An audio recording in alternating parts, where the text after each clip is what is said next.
কাথির school পরিদর্শক অফিসে surprise visit করলেন মন্ত্রী অরূপ কুমার দাস ও রামনগর বিধানসভা কেন্দ্রের বিধায়ক ডক্টর চন্দ্রশেখর মণ্ডল। শিক্ষক বদলিতে ব্যাপক অনিয়মের অভিযোগ।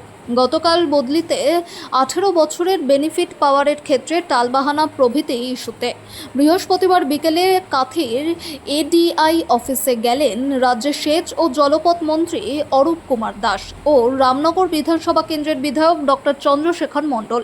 কাথি পৌরসভা 17 নম্বর ওয়ার্ডের কাউন্সিলর তাপস দলাই, অমিতাভ মণ্ডল, অখিল ভারতীয় রাষ্ট্রীয় শৈক্ষিক মহাসংঘ পূর্ব মেদিনীপুর জেলার সভাপতি, কাথি 3 নম্বর পঞ্চায়েত সমিতির বিরোধী দলনেতা ও শিক্ষক রাজশেখর মণ্ডল দেখা করে এবং একাধিক বিষয়ে আলোচনা হয়। বিশেষ করে শাসক দল তৃণমূলের সময়কালে শিক্ষকদের বদলি কতটাই নিয়ম মেনে হয়েছে, সেই সময়কালে বিরোধী দল করার অপরাধে বহু শিক্ষককে বাড়ি থেকে অনেক দূরে বদলি করা হয়েছে।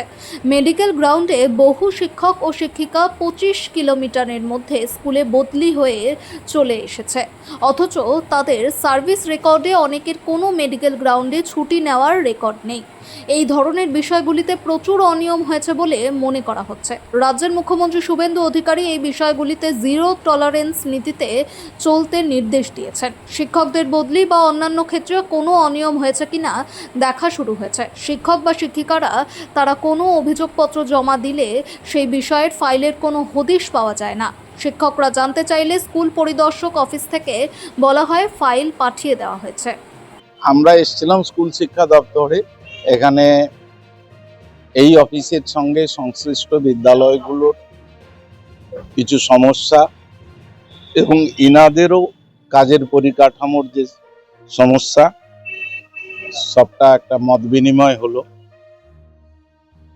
কিছু শিক্ষকদের অভিযোগ, সেগুলো নিয়েও আমরা কথা বললাম। পাশাপাশি কিছু সিস্টেমগত যেগুলো অসুবিধে, সেগুলো নিয়ে ওনারাও আমাদেরকে জানালেন। সব পুরো আলোচনাটা হলো এবং এই প্রেজেন্ট সিস্টেমের মধ্যে আরো কিভাবে কাজগুলোকে দ্রুত গতিতে এবং কি বলবো সততার সাথে করা যায়, সেটা নিয়ে আমরা আমাদের বক্তব্য রাখলাম, কিছু পরামর্শ দিলাম। এইটাই মূলত।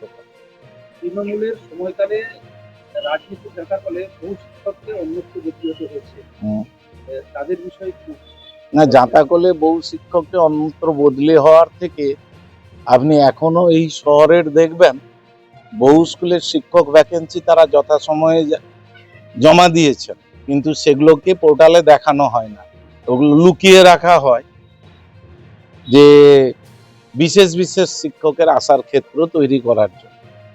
এটা এখানে করা হয়, আমি জানি। আর সেগুলোকে যাতে স্বচ্ছতার সাথে আগামী দিনে আমরা করতে পারি। আবার ধরুন নিয়ম না মেনেই, যেমন ধরুন মিনিমাম 25 কিলোমিটার, সেই নিয়ম না মেনেই ঘুরপথ দেখিয়ে 25 কিলোমিটার, কত 20 কিলোমিটার জায়গাটা হয়তো 65 কিলোমিটার হয়ে যাচ্ছে। এরকম করেও বহুজন তৃণমূলের বদান্যতায়, নেতাদের বদান্যতায় তারা ট্রান্সফার নিয়েছে। তো এইসব অসৎ মানুষদেরকে আমরা খুঁজে বার করার চেষ্টা করছি এবং তারপরে আমরা নিজেরা আলোচনা করে তাদের সম্পর্কে কি ব্যবস্থা নেওয়া যাবে সেগুলো ভেবে দিচ্ছি। স্কুল যান না, তার অভিযোগ সত্যতা প্রমাণ হলে স্কুল শিক্ষা দপ্তর আগে যে ব্যবস্থা নিত না, এখন ব্যবস্থা নেওয়ার কথা বলার জন্যই আজকে স্কুল শিক্ষা দপ্তরে আমরা এসেছিলাম। কিন্তু ঘটনাটা সেটা নয়, এরকমও ঘটনা আছে তার ট্রান্সফারটা যেখান থেকে হয়ে যেখানে এসেছেন সেখানে সেই শিক্ষক মহাশয় আসার পরেই স্কুলের যে কয়েকজন ছাত্র ছিল ছাত্র শূন্য হয়ে গেছে। দায়িত্ব নিয়ে তারা কোনো প্রকার নিয়ম না মেনে ট্রান্সফার নিয়েছেন, এসে একটা নিউ সেট আপ স্কুলকে তারা ডগে তুলে দিয়েছে। এ ঘটনা ভুরি ভুরি আছে।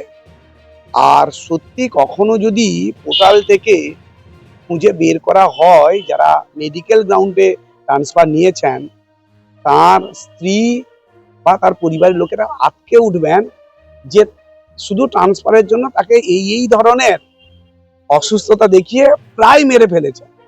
আর এ ঘটনাও আছে, যিনি সারা জীবনে কখনো কোনোদিন মেডিকেল নেননি, তিনি সিভিয়ার মেডিকেল পারপাস দেখিয়েই ট্রান্সফার নিয়েছেন। এ অসংখ্য ঘটনা আছে। এটা একেবারে পায়ের নখ থেকে মাথার চুল পর্যন্ত পুরো চুরি যে সিস্টেম, এটাকে এরা সিন্ডিকেট বানিয়েছিল। আমাদের প্রিয় মুখ্যমন্ত্রী শুভেন্দু অধিকারী মহোদয়ের আকাঙ্ক্ষা এবং নির্দেশ, জিরো টলারেন্স, সেটা আজকে শিক্ষা দপ্তরেও যে প্রয়োজন সেই কথাগুলো আমরা বললাম। শুধু তাই নয়, এখানকার যাদের যাদের যা যা সমস্যা আছে তারাও মত বিনিময় করলাম, সেই নিয়েও কথা। মিড ডে মিল নিয়ে তো একাধিক অভিযোগ প্রতিদিন হচ্ছে। মিড ডে মিলের একটি সুচারু ব্যবস্থাপনার মধ্য দিয়ে আসা প্রয়োজন রয়েছে।